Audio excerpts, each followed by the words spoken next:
She mocked an old cleaner at school, but her parents faced the consequences. Graduation day had already gone wrong before the first name was called. The gym smelled like floor polish and warm fabric from rented gowns. Folding chairs scraped the floor. Parents leaned into the aisles with phones raised, trying to get a clear shot. Teachers moved fast, checking lists, fixing cords, waving kids into rows. At the back, near the double doors, the old cleaner stood with a cart, waiting for someone to tell her where to go. Most people barely noticed her. One girl did. The girl was 14, already bored, already annoyed. She had spent years acting like the school was beneath her, like the people who worked there were props. She leaned toward her friends and made faces when she saw the cleaner's shoes, worn thin at the edges, the laces mismatched. She laughed into her sleeve. It was the same routine she'd played all year. This wasn't new. It had been happening since September. Hello friends, before we start this story we would love to know where you're watching from. Tell us so we can give you a special hug in our next video. Like, comment and subscribe. The cleaner had started that fall. Small frame, gray hair cut short because it was easier to manage, hands that moved carefully, like they had learned to slow down after years of rushing. She worked early mornings and late afternoons. She cleaned classrooms after clubs, wiped lockers, picked up half-eaten lunches, and scrubbed paint off desks after art class. She didn't talk much. When students walked past, she stepped aside. When they made noise, she kept working. The girl noticed her on the first week. She noticed everyone. She liked finding something to point out, something to make smaller. It started with looks. Then comments under her breath. Then louder ones when friends were around. She called the cleaner old. She called her dirty. She said the school should hire someone who didn't smell like cleaning spray all day. She laughed when the cleaner bent down to pick up trash and took longer getting back up. Teachers heard some of it.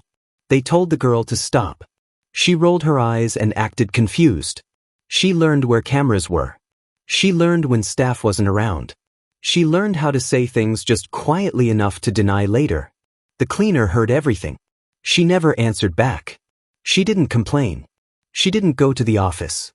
She kept her head down and finished her shifts. When the girl passed by, the cleaner tightened her grip on the mop handle and focused on the floor.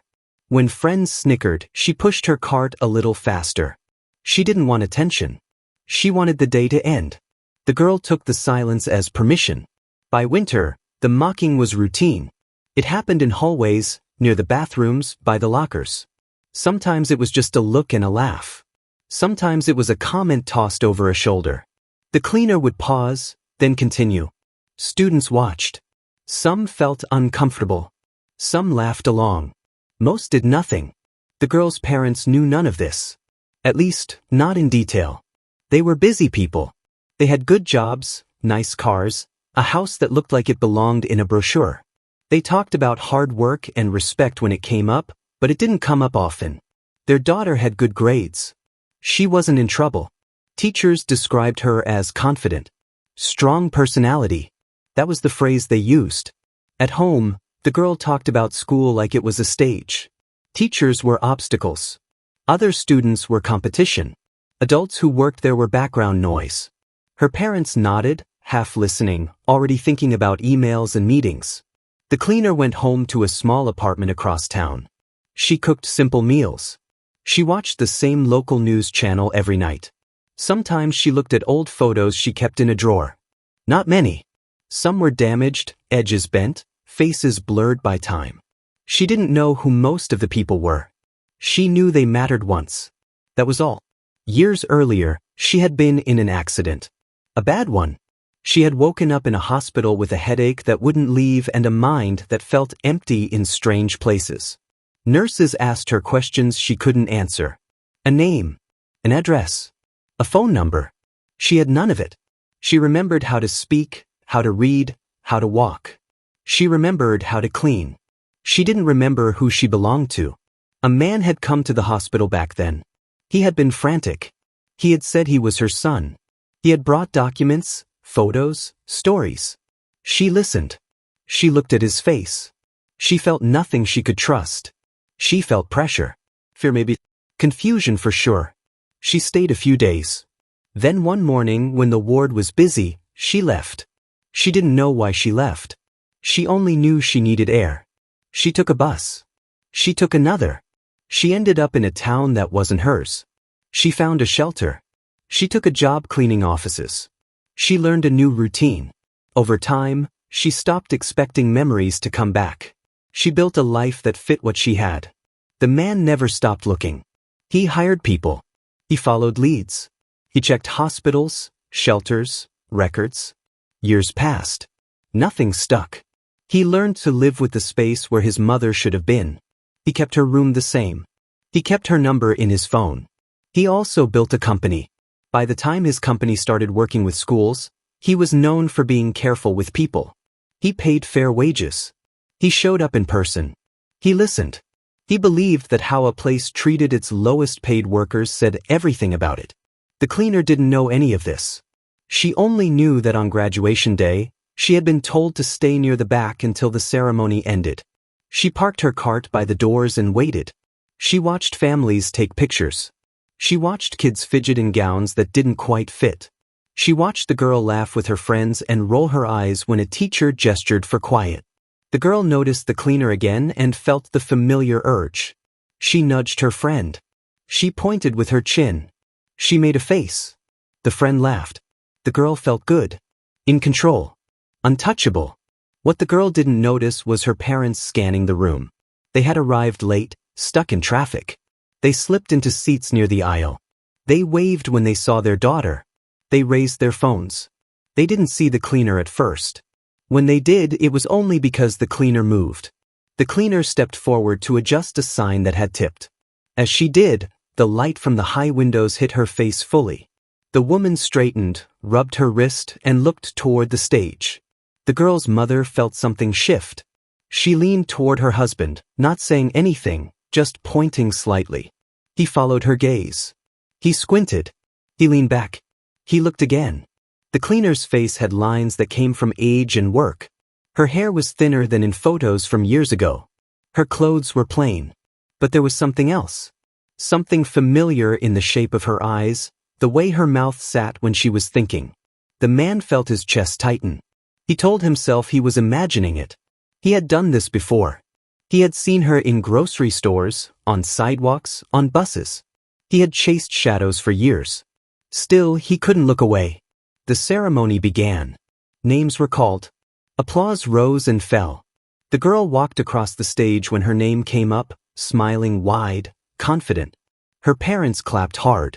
They stood for a second to get a better angle. When they sat back down, the cleaner was still there. The girl glanced back, caught her parents' eyes, and smirked. She tilted her head toward the cleaner, making the same face she always did. Her parents didn't smile back. They were too focused. The man took out his phone. He scrolled through photos he hadn't opened in a long time. Old pictures. Holidays. Birthdays. A woman holding him when he was small. The same eyes. The same mouth. Older now, tired, but unmistakable. His wife watched his face change. She knew that look. The ceremony dragged on. The cleaner shifted her weight, unaware of the attention. She watched the students, thinking about how loud the room was, how long it would take to clean after. She wondered if she would make it home before dark. When the last name was called and the crowd stood, the man stood too. He didn't clap. He didn't move toward the exit. He walked toward the back of the gym. The girl noticed her parents leaving their seats. She frowned. This wasn't the plan. They were supposed to meet by the doors for pictures. She felt a flicker of irritation. She watched them head straight toward the cleaner. Her friends followed her gaze. One of them laughed, expecting something familiar. The girl felt a rush of anticipation. She leaned forward, ready to enjoy it. What she saw didn't fit. Her parents stopped in front of the cleaner. They didn't scold her. They didn't gesture for her to move. They just stood there, staring. The cleaner looked up, startled, hands still on the cart handle. The girl felt confusion creep in. This wasn't funny. This wasn't how it went. Around them, people flowed toward the exits, talking loudly, hugging, taking photos. No one paid attention to the small group at the back. The man's hands shook. He pressed them together, trying to steady himself. He looked at the cleaner's face, searching for recognition. He didn't get it. The cleaner saw strangers in front of her. Well-dressed. Emotional in a way she didn't understand. She felt exposed, like she was in the way. She took a step back. The man said her name. Something in her posture changed, a reaction to hearing a sound that seemed to land differently than others. She frowned slightly. She shook her head. The girl watched from a few rows away, her smile gone. She felt heat rise in her face. Why were her parents talking to the cleaner? Why did they look like that? She stood up, her gown brushing the chairs, and started toward them. Before she reached them, the man stepped closer to the cleaner. He showed her the photos on his phone. He pointed to one. He waited. The cleaner looked. She leaned in. Her eyes moved across the screen slowly. Her brow creased. She touched the edge of the phone with one finger, like it might disappear. The girl stopped walking. Her parents turned when they heard her. They looked at her like she was a stranger. Not angry. Not proud. Just distant, distracted. She felt a strange drop in her stomach. The man wiped his eyes. He laughed once, short and sharp, like a release. He nodded to his wife. She covered her mouth, tears already falling. The cleaner stepped back again, overwhelmed. She looked around, trying to place herself. She felt dizzy. She grabbed the cart for support. The girl finally reached them. She tried to speak, to ask what was happening, to pull the attention back where she thought it belonged. No one responded. That was the moment the girl realized this wasn't about her. It had never been about her. The man took a breath and asked the cleaner to come with them. Just to talk. Just somewhere quieter. He didn't touch her. He didn't push. He waited. The cleaner hesitated. She looked at her cart. She looked at the floor. She looked at the man's face again. She nodded, unsure why. The girl stood there, watching her parents walk away with the cleaner she had spent months mocking. People brushed past her. Someone bumped her shoulder. She didn't notice. She felt small in a way she hadn't before. She followed at a distance. Outside the gym, the noise dropped. The afternoon sun was bright. Families clustered on the lawn. The man led the cleaner to a bench. He sat beside her. His wife sat on the other side. They spoke softly, careful not to overwhelm her. The girl's parents arrived then, breathless, confused, smiling at first until they saw the scene. They slowed. They looked from the cleaner to the man to the tears on his wife's face. They recognized him immediately. He was their boss. He ran the company that employed them both. They had met him twice. He had been polite, professional. They had admired him. They had talked about him at home. They had no idea who he was to the cleaner. The girl's mother felt her knees weaken. She gripped her husband's arm. He stared, trying to understand. Pieces began to shift into place. The cleaner. The silence. The girl felt the weight of the moment press down. She remembered every comment, every laugh, every time she had looked at the cleaner like she was nothing. She wanted to disappear. The man looked up and saw the girl's parents. Recognition passed over his face. Not surprise. Just clarity. He didn't raise his voice. He didn't accuse. He didn't need to. He stood, helped the cleaner to her feet, and told his wife they would talk later. He looked at the girl's parents and asked them to come by his office the next week. He said it calmly, like it was routine. They nodded, too stunned to argue. The ceremony was over. The day had moved on. Photos were taken. Laughter echoed across the lawn. For some, it was a celebration. For others, it was the start of something they couldn't undo. The cleaner left with the man and his wife. The girl watched them go, her throat tight, her mind racing. She didn't know it yet, but her life had just shifted. And so had her parents. The office meeting happened the following Monday, and everyone involved knew it wouldn't be quick. The girl's parents arrived early. They sat side by side in the waiting area, hands folded, eyes fixed on nothing in particular. They didn't talk much that morning. Over the weekend, they had tried. They had replayed graduation day again and again, filling the gaps with guesses and half-formed explanations. None of it settled right. Their daughter hadn't come with them. She had stayed home, pretending to be sick, though no one believed it. She hadn't slept well since the ceremony. Every time she closed her eyes, she saw the cleaner's face when her parents approached her. Not anger. Not sadness.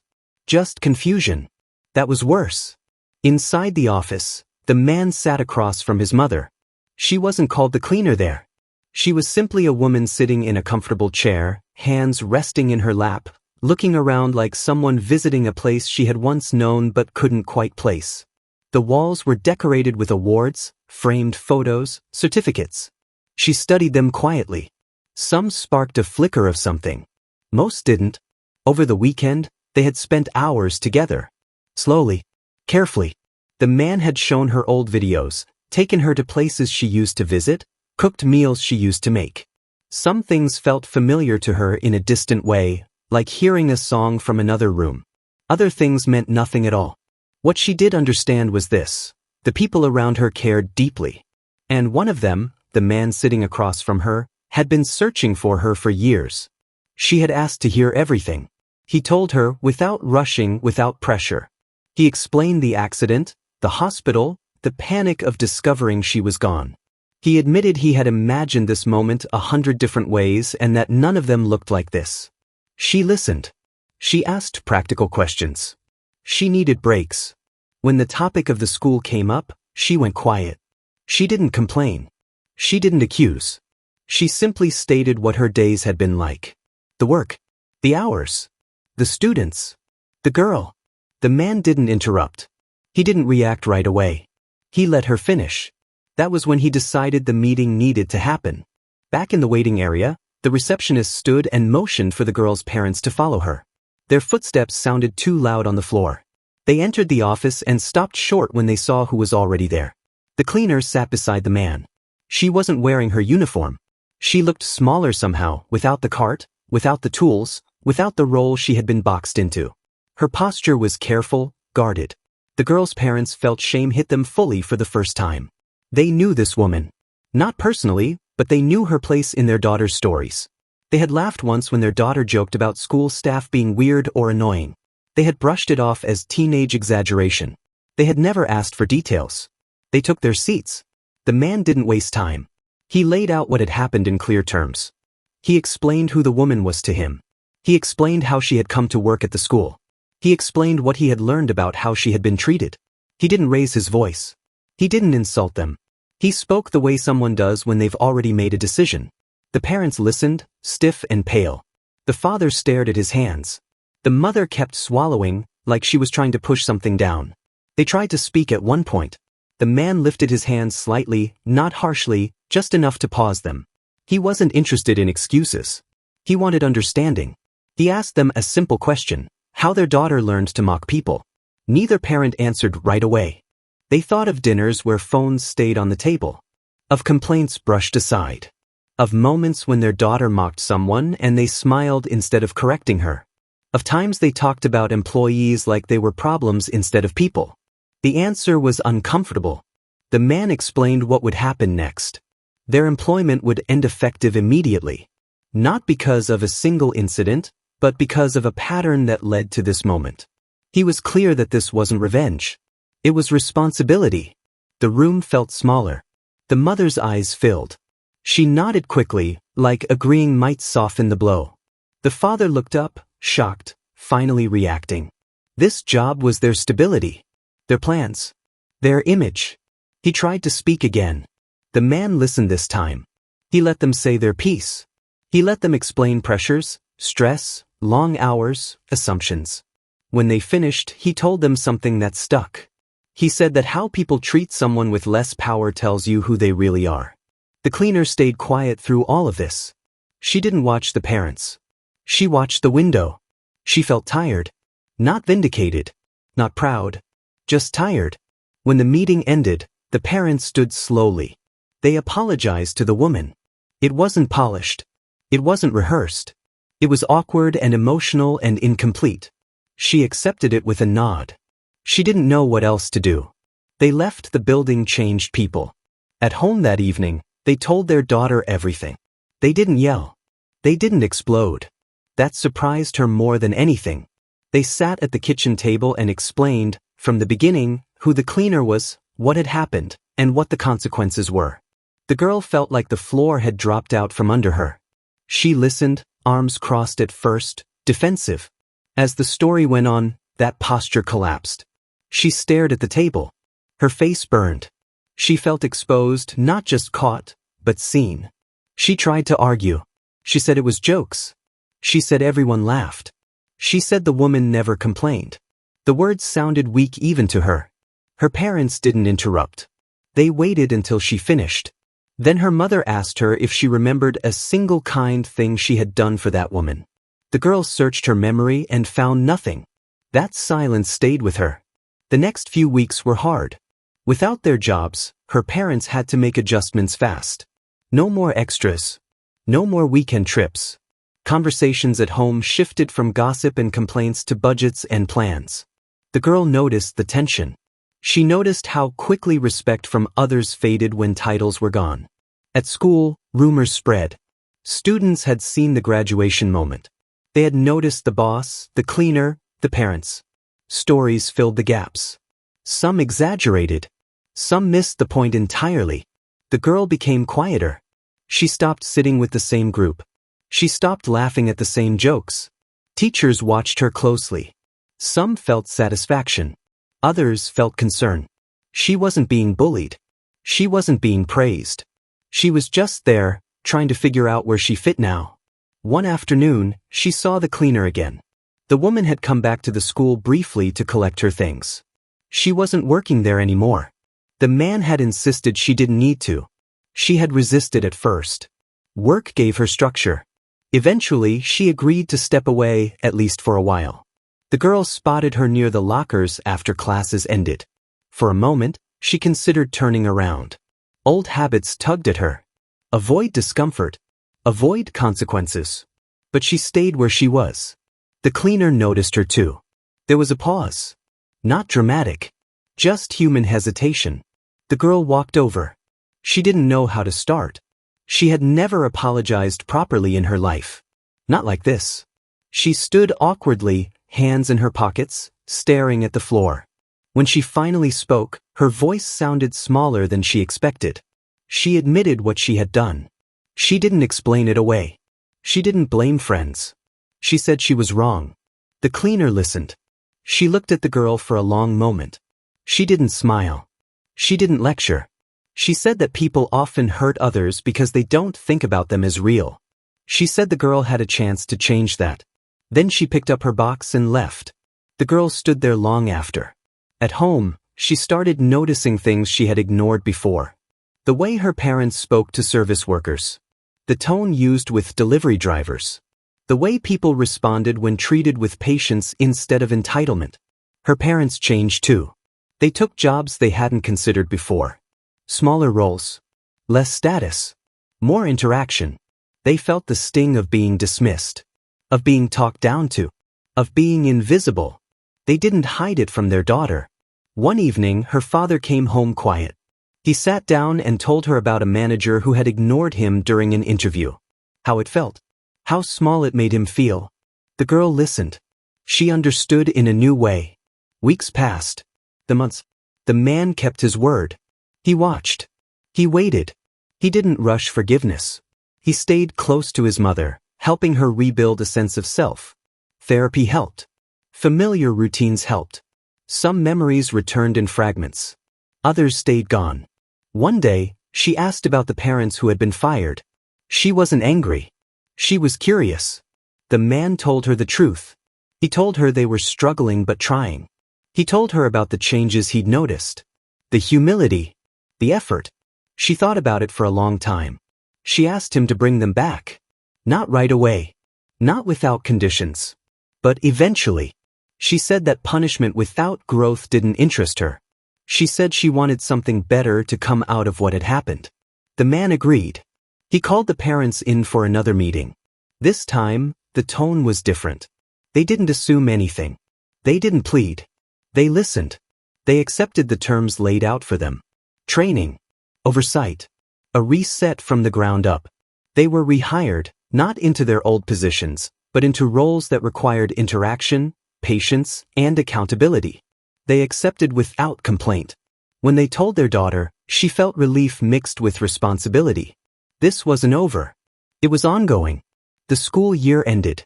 Summer came. The girl volunteered at a community center, something her parents encouraged but didn't force. She cleaned. She organized. She worked with people older than her, younger than her, nothing like her.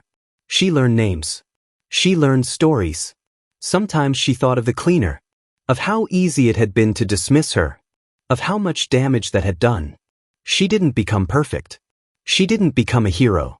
She became aware. And that was a start. By the time fall came around again, the girl walked into school differently. Not quieter, just more careful, more present. She noticed who got ignored. And she noticed when it was happening again. By the time the next school year started, the story everyone thought they knew had already changed shape. Most people still remembered the graduation moment as gossip. A boss. A cleaner. Someone getting fired. Someone crying. The details were messy and wrong, passed around like a rumor that never bothered to check itself. What people didn't see was what happened after the noise died down. The woman who used to clean the school didn't go back to that job. She didn't need to. But she also didn't disappear into comfort. That surprised people who expected a simple ending. She moved slowly back into a life that had once belonged to her. Some days she remembered things clearly. A kitchen layout. A favorite mug. A habit of folding towels a certain way. Other days nothing clicked. She learned not to panic when that happened. She learned to ask questions without feeling embarrassed. She learned that not knowing didn't mean she was weak. Her son stayed patient. He stopped pushing for memories. He focused on the present instead. They cooked together. They walked in the evenings. He let her choose how close she wanted to be to the past. When she talked about the school, it was factual. No bitterness. She mentioned the floors, the lockers, the noise. She mentioned the girl once, in passing, not by name. She said the girl reminded her of someone who hadn't learned yet. That was all. The parents went back to work under conditions that humbled them. They no longer had offices with doors that closed. They handled tasks that put them face to face with people they used to overlook. Complaints came directly to them now. So did frustration. They couldn't hide behind titles. At first, it was uncomfortable in ways they hadn't expected. Being corrected. Being spoken to without politeness. Being ignored in meetings. It stripped something away. It also rebuilt something else. They started noticing patterns. How tone changed everything. How respect wasn't automatic. How easy it was to pass pressure downward. They went home tired in a different way. At dinner, they talked about it. Not as lectures. As observations. Their daughter listened. Sometimes she pushed back. Sometimes she stayed quiet. The conversations stuck with her longer than any punishment ever had. At school, the girl didn't announce her change. She didn't need to. People noticed anyway. She stopped joining in when someone made a joke about a staff member. She didn't laugh along. She didn't add comments. When asked why she was acting weird, she shrugged and said she didn't find it funny anymore. Some friends drifted away. A few stayed. New ones filled the gaps, quieter ones, observant ones. One afternoon, she saw a substitute teacher struggling with a projector. Students snickered. Someone muttered something under their breath. The girl stood up and helped without making a scene. It felt small. It felt right. These moments added up. At the community center where she volunteered, she learned how easy it was to be dismissed when you didn't have authority. She learned how much it mattered when someone remembered your name. She learned how heavy a bad day could be for someone already carrying too much. She also learned she still had work to do on herself. One day, months later, her parents told her they had been invited to a company event. Not a celebration. A panel. The topic was workplace culture and accountability. Her father was nervous. Her mother practiced what she wanted to say out loud in the kitchen. The man would be there. The woman would be there too. The girl didn't ask to come. She didn't expect to be invited. When her parents offered, she hesitated. Part of her wanted to avoid it. Another part knew she shouldn't. The event was held in a plain conference space. No big speeches. No dramatic lighting. Chairs in a circle. People from different levels of the company present. The woman sat beside her son, hands folded, watching people file in. She felt calm. This wasn't about her. She was there because she had agreed to be. When the parents arrived, they saw her immediately. Their shoulders tightened. Not from fear. From awareness. They took their seats. They waited. When it was their turn to speak, they didn't defend themselves. They talked about blind spots. About assuming good intentions were enough. About realizing too late that silence can be permission. They didn't mention their daughter. They didn't need to. The girl listened from the back, face warm, chest tight. She recognized the story as her own, even when her name wasn't used. Later, during a break, she found herself standing near the woman. There was no script for this. No expectation. The woman looked at her and nodded. The girl nodded back. They stood there, two people connected by a chain of choices, most of them unspoken. The girl said thank you. Not for forgiveness. Not for mercy. Just for being honest back then. The woman smiled slightly and said that learning doesn't happen all at once. She said most people need to be uncomfortable before they grow. That stayed with the girl. Over the next year, the changes settled into habits. The parents didn't regain their old positions quickly. They didn't ask for them. They focused on doing what was in front of them well. They checked themselves more often. They corrected each other when old attitudes crept back in. The man noticed. He didn't announce it. He didn't reward it publicly. He adjusted responsibilities quietly over time. Trust, he believed, was built in layers. The woman continued therapy. Some memories returned. Others didn't. She learned to live with both. She started mentoring at a local job program, helping people re-enter the workforce. She understood starting over better than most. She never went back to the school. She didn't need to. The girl finished the year without incident. No big moment. No public apology. Just consistency. Teachers noticed. One commented that she seemed more grounded. The girl didn't know what to say to that, but she liked how it felt. At home, she changed how she talked. About people. About work. About worth. It wasn't perfect. She caught herself sometimes. She corrected course. One evening, as her parents prepared dinner, she asked them a question that surprised them. She asked if they had ever thought about how easy it was to forget that everyone had a whole life outside of work. Her mother paused. Her father nodded slowly. They talked for a long time that night. Years later, the girl would think back on graduation day as the moment things cracked open. Not because she was punished. Not because she was embarrassed. But because she was forced to see someone she had refused to see before. The woman didn't become a symbol to her. She remained a person. Complex. Ordinary. Strong in quiet ways. That mattered more. The consequences had been real. Jobs lost. Reputations shaken.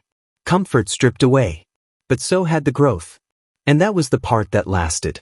If you enjoyed watching this story, please like, share, and subscribe.